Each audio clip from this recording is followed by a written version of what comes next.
तो दोस्तों आज की ये वीडियो काफी ज्यादा इंपॉर्टेंट होने जा रही है क्योंकि आज की इस वीडियो में हम लोग दो खबरों को डिस्कस करने जा रहे हैं। एक तो जहां पर भारत और कनाडा के बीच में जो नया रॉ शुरू हुआ है जिसके इर्द गिर्द लॉरेंस बिश्नोई और इसके अलावा खालिस्तानी मूवमेंट चल रहा है, तो वहीं पर दूसरी तरफ हम लोग एमका फाइटर जेट के एक बहुत ही महत्वपूर्ण घटक की डेवलपमेंट को लेकर चर्चा करेंगे, जिसको लेकर भारत के साइंटिस्ट को बड़ी सफलता मिली है। तो दोनों ही खबरों को जरूर जानिएगा। शुरुआत हम लोग भारत कनाडा रॉ को लेकर कर लें तो जैसा कि हम लोग जानते हैं कनाडा के अंदर कुछ खालिस्तानी एलिमेंट्स का निपटारा किया गया है, जिसको लेकर कनाडा की तरफ से भारत के ऊपर आरोप यह लगाया गया है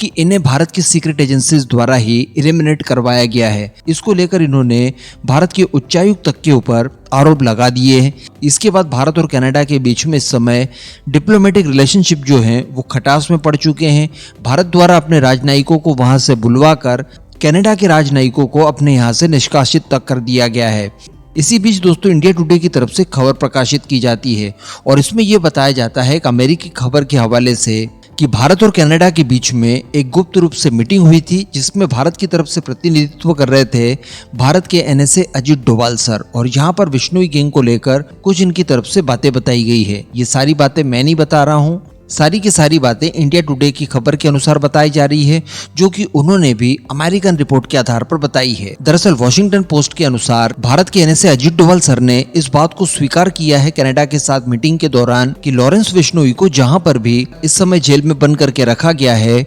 वहां से वो लगातार हिंसा को अंजाम देने में सक्षम है। यानी वो इतना पावरफुल है कि वो कैद में रहकर भी अपने टारगेट्स को न्यूट्रलाइज करवा सकता है। दरअसल बताया ये जा रहा है कि पिछले सप्ताह सिंगापुर में भारत के एनएसए अजीत डोभाल द्वारा अपने कैनेडियन काउंटर पार्ट के साथ एक मीटिंग की गई थी और यहीं पर खालिस्तानी एलिमेंट निज्जर के असैसिनेशन को लेकर दोनों ही पक्षों के बीच में डिस्कशन हुआ, जिसमें कथित तौर पर बताया ये जा रहा है कि कैनेडियन ऑफिशियल्स की तरफ से खालिस्तान एलिमेंट्स के निपटारे के लिए लॉरेंस बिश्नोई गैंग का हाथ है और उससे जुड़ा हुआ नेटवर्क ही ये सारी कुछ गतिविधियां वहां पर करवा रहा है। इसको लेकर कुछ प्रूफ वगैरह पेश किए गए हैं। इसके अलावा वॉशिंगटन पोस्ट की रिपोर्ट में यह भी बताया गया है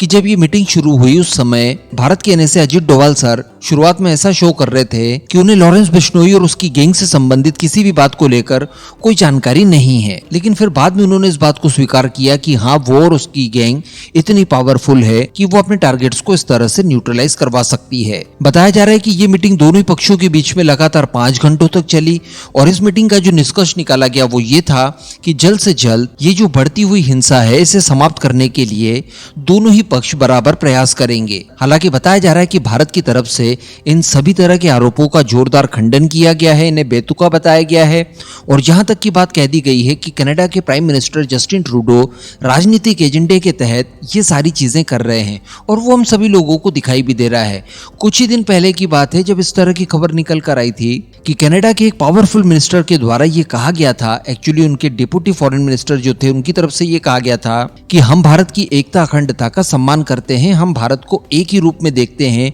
उसके विखंडन को नहीं देखना चाहते। लेकिन इसके तत्काल बाद इस तरह के आरोप लगाना और सडनली दोनों देशों के बीच में रिलेशनशिप खराब कर देना, तो अल्टीमेटली यहाँ पर दिखाई दे रहा है कि ये अपने इलेक्शन की तैयारियां कर रहे हैं। इन्हें पता है कि खालिस्तानी समर्थकों के वोट और आफ्टर पोल इनसे अलायंस को लेकर जरूरत पड़ सकती है सरकार के गठन के लिए, इसी वजह से इस तरह की ये सारी कुछ चीजें कर रहे हैं। वैसे मैं आपको बता दूं कि जस्टिन ट्रूडो जो है ये एक नेपोटिज्म का ही बीज है, यानी ये सारी कुछ राजनीति वगैरह इन्हें विरासत में मिली है अपनी फैमिली से। इनका अपना किसी तरह का कोई भी योगदान नहीं है, इन्होंने किसी भी तरह का कोई झंडा नहीं गाड़ रखा है और इनका जो अपोजिशन है इस समय वो इनके ऊपर काफी ज्यादा हावी हो रहा है और भारत का नाम लेकर ही इवन भारत के साथ अच्छे संबंध बनाने को लेकर इनको कंडेम करके इनके ऊपर हावी होने की कोशिश कर रहा है। तो ये उसके काउंटर में इस तरह की प्रतिक्रियाएं दे रहे हैं ताकि ये लोगों को ये पता सके कि देखिए कनाडा की गवर्नमेंट काफी सशक्त है और वो अपने देश के हितों के लिए किसी भी पावरफुल देश के साथ टकरा तक सकती है। बाकी इस पूरे मुद्दे पर दोस्तों आपका मैं ओपिनियन जानना चाहूंगा, स्पेशली लॉरेंस बिश्नोई की जो भूमिका है इसको लेकर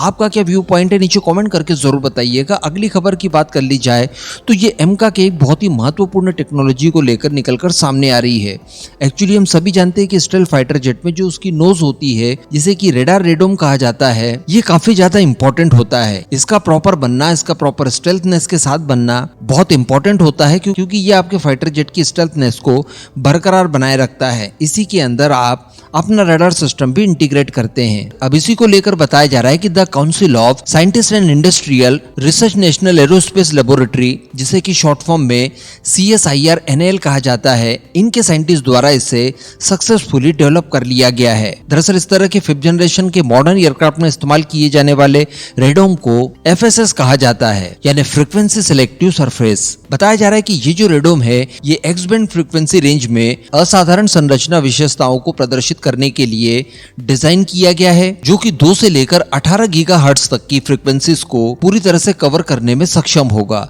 यानी वो फ्रीक्वेंसीज जो कि रडार से निकलकर टारगेट से टकराकर वापस जाती है और ऑपरेटर्स को जानकारी देती है कि फलानी वस्तु हमारे एयर स्पेस में घूम रही है। उन सभी तरह की फ्रीक्वेंसी को ये अपने अंदर अवशोषित करके आपके फाइटर जेट को स्टेल्थनेस प्रोवाइड करवाएगा। यानी रडार की फ्रीक्वेंसीज तो यहाँ तक आएंगी, टकराएंगी तो सही, लेकिन ये उन्हें वापस परावर्तित नहीं करेगा, जिससे कि आपका फाइटर जेट दुश्मन की निगाहों में आएगा ही नहीं। और भी इसकी कई तरह की विशेषताएं हैं, लेकिन आप इस समय स्पेशली सरल और आसान भाषा में ये समझ लीजिए कि इस डिवाइस का प्रॉपर तैयार होना बहुत ही ज्यादा इंपॉर्टेंट होता है किसी भी स्टेल्थ फाइटर जेट को एक्चुअली स्टेल्थनेस प्रोवाइड कराने के लिए। अगर यहाँ पर थोड़ी सी भी चूक होती है तो आपके फाइटर जेट को बड़ी आसानी से रडार्स पकड़ लेते हैं, और अगर फाइटर जेट रडार की पकड़ में आ गया तो फिर वो कितना भी महंगा हो, कितना भी मॉडर्न हो, वो एक मिसाइल से न्यूट्रलाइज किया जा सकेगा। लेकिन अगर पकड़ में नहीं आ पा रहा है तो हर हाल में वो तबाही मचाकर वापस अपने बेस पर आने में सक्षम होगा। और यही हम लोग एमका के केस में देख रहे हैं कि लगातार इस तरह की हाईटेक टेक्नोलॉजीज को डेवलप किया जा रहा है। बस इंजन को लेकर अभी तक हम लोग किसी फाइनल डील तक नहीं पहुंचे हैं, लेकिन इसको लेकर भी मैंने आपको लास्ट वीडियो में बता ही दिया था कि फ्रांस के साथ इसकी डील नेक्स्ट स्टेज तक पहुंच चुकी है और इस साल के अंत से पहले ही उसे साइन कर लिया जाएगा। बाकी इन सब पर आपका क्या मानना है नीचे कमेंट करके जरूर बताइएगा।